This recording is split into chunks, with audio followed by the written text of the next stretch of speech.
Let me tell you a story about a man named Gror. Gror was built under the cupboard by you were four. Gror didn't start out with a pair of hands. He was just a little stick of wood put together with rubber bands, but he had a heart. Yeah, and he was smart. When Gror turned 30, he said, "This is not right. I shouldn't be kept in the cupboard by day and by night. I want to meet the man who made me, and I want to meet the kid that I was made for, so I can figure out what the heck I should have done when I just did nothing in the cupboard with the pudding." Adum dum, adum dum, adum dum, adum dum,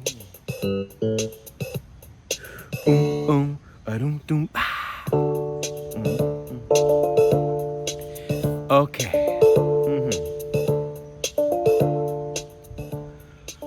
Gror always wanted more from the floor when the floor was all dusty and the floor was tired. Gror wanted a pitcher of milk from the fridge when the fridge was just about half unplugged, and so he did something he shouldn't have done.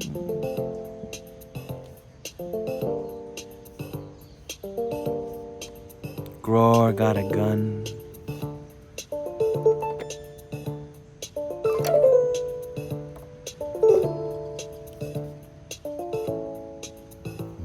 When Gror got back to the cupboard, all the utensils were hiding. Word got around. Now Gror was deciding.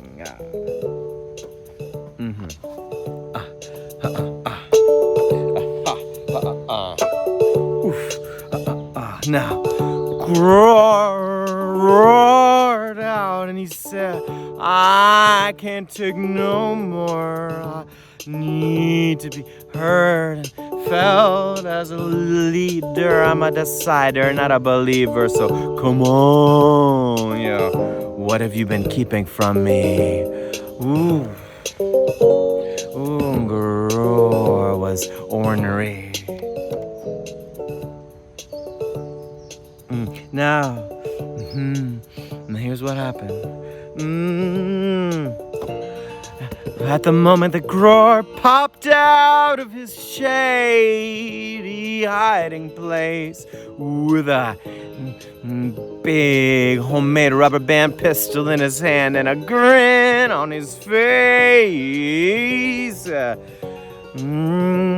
all the measuring cups were just about fed up, and they banded together to make a contraption that trapped Gror all up, and his game was up.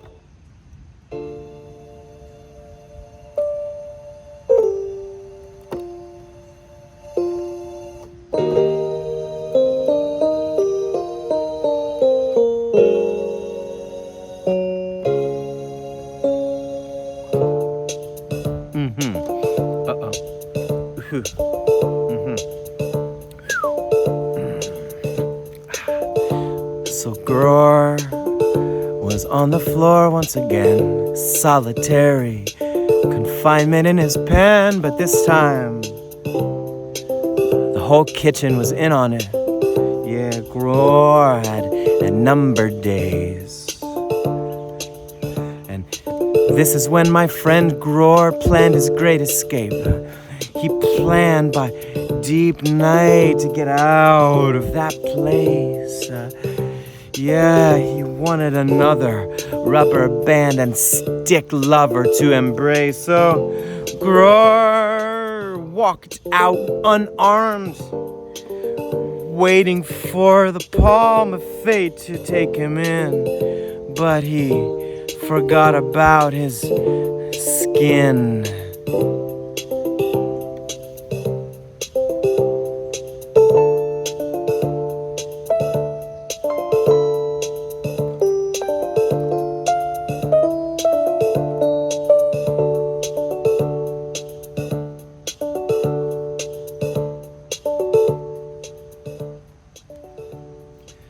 So here's what happened when Gror walked out into the deep forest surrounding the cottage where he'd spent his 30 years. There was a little stream trickling down some rocks nearby, and he bent down to the side and he tasted the water, and it was filled with salt. He realized that the tears that he had never cried had all not stayed inside, but had glided up into the clouds, and in their salty, shrouded lifetime they found themselves a wife and basely come down to the top of the mountain and drizzle down, where they found him at that sacred fountain which is known as the eternal fount of